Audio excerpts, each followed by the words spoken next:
স্বপ্ন super shop একটার পর একটা অফার দিয়ে যাচ্ছে। আর ওখানের মাছ মাংসগুলো কি খাওয়ার যোগ্য? আসলে কি খাওয়ার যোগ্য না কি, চলুন দেখে নিই। আমার কাছে তো সুপার শপের মাছ মাংস কোনো কিছুই ভালো লাগে না, তবে আজকে ট্রাই করে দেখব। এটা একটা বিশাল সাইজের কোরাল মাছ, আর এই কোরাল মাছটা কিন্তু দেখি আপনারা বুঝে নিয়েছেন যে কত বড় বড় পিস করা এখানে। তো এই কোরাল মাছটাকে প্রথমে আমি ভেজে নিব, তাই প্যানে তেল দিয়ে দিচ্ছি। আমি সরিষা তেলে রান্না করি, তাই সরিষার তেলটাই দিলাম। আর এই তো আমি মাছের উপর দিয়ে দিচ্ছি স্বাদ মতো লবণ, দিয়ে দিচ্ছি হলুদের গুঁড়া হাফ টিস্পুনের চেয়েও কম, আর আমি এখানে সামান্য পরিমাণ মরিচের গুঁড়াও অ্যাড করে দিলাম, আর ধনিয়া গুঁড়া দিয়ে দিচ্ছি একটু লেবুর রস। এখন খুব ভালো করে এগুলোকে মাখিয়ে নিতে হবে। মাখানো হয়ে গেলে মাছগুলোকে আমি প্যানে ভেজে নিব।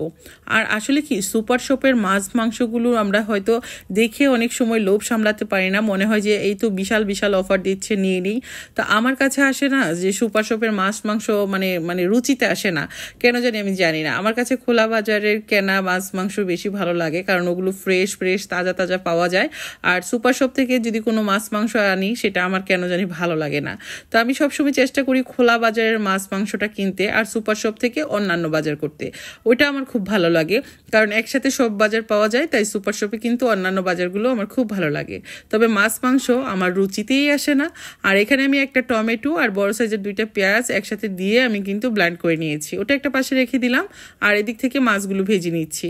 আর মাছ ভাজার সময় একটু তেল বেশি না দিলে মাছগুলো মনে হয় প্যানে ধরে যায়, তাই আমি একটু তেল বেশি করে দিলাম। আর এই তেলেই রান্নাটা করব।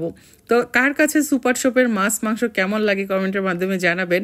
আমার কাছে কিন্তু আমার রুচিতে আসে না, সত্যি কথা। আমি সবসময় চেষ্টা করি মানে দেশীয় জেতা তাজা মাছগুলো খেতে।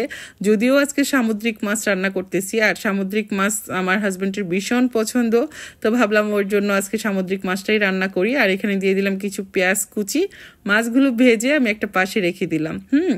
আর পেঁয়াজ কুচিটাকে একটু ব্রাউন কালার করে ভেজে নিব। তারপর এখানে আমি এই তো টমেটো ব্লেন্ড করা আর পেঁয়াজ যেটা দিয়েছিলাম সেটা আমি এখন দিয়ে দিচ্ছি। এখন আমি আবারও একটু ভালো করে কষিয়ে নেব। একটা টিপস বলে দিচ্ছি, পেঁয়াজ বাটা যেই তরকারিতেই দিবেন সেই তরকারির মশলা খুব ভালো করে কষাতে হবে, কেননা পেঁয়াজের মধ্যে কিন্তু আলাদা একটা কাঁচা ফ্লেভার থাকে। যদি সেই মশলা ভালো করে কষানো না হয়, তাহলে কিন্তু পেঁয়াজের কাঁচা গন্ধ থেকে যায়। মাছ রান্না করার জন্য যা যা মশলা আমরা রেগুলার ইউজ করি সেগুলোই দিলাম। আদা বাটা, রসুন বাটা, মরিচের গুঁড়া, হলুদের গুঁড়া, ধনিয়া গুঁড়া, জিরে গুঁড়া। মাছের পরিমাণের উপর ডিপেন্ড করবে পরিমাণটা। আর এই তো আমার মশলা কিন্তু খুব ভালো করে কষিয়ে নিয়েছি, উপরে তেলটা ভেসে উঠেছে। এখন আমি এখানে পানি অ্যাড করে দিলাম। আর পানিটা যখন একটু বলক এসে যাবে, তারপর কিন্তু আমি মাছগুলো দিয়ে দিচ্ছি, দেখে হয়তো বুঝতে পারছেন। আর এই পানির মধ্যেই আমি মাছটা রান্না করব। মাছ যখন ভুনা ভুনা করবেন, এমনভাবে পানি অ্যাড করবেন যাতে মাছ অর্ধেক উপরে উঠে থাকে আর অর্ধেক ঝোলের নিচে ডুবে থাকে, কেননা আমরা এই ঝোলটা কিন্তু শুকিয়ে নেব। আর এখানে যেহেতু পেঁয়াজ বাটা টমেটো বাটা দিয়েছি, তাই কিন্তু তরকারির কালারটা খুবই সুন্দর আসবে। যে কোনো ভুনাতে যদি এইভাবে করে টমেটো বাটাটা দেওয়া হয়, তাহলে কিন্তু তরকারির টেস্টও ভালো হয়, আর হলো আপনার কালারটাও খুব সুন্দর আসে। তো আপনাদের কাছে কেমন লাগছে আজকের এই রেসিপি কোরাল মাছের, আশা করছি কমেন্টের মাধ্যমে জানাবেন। আর কে কে সুপার শপের মাছ মাংস খেতে পছন্দ করেন? আমি কিন্তু মোটেও পছন্দ করি না। আমার তরকারি হয়ে গেছে, উপর থেকে একটু টালা জিরের গুঁড়া আর কয়েকটা কাঁচামরিচ দিয়ে দিলাম।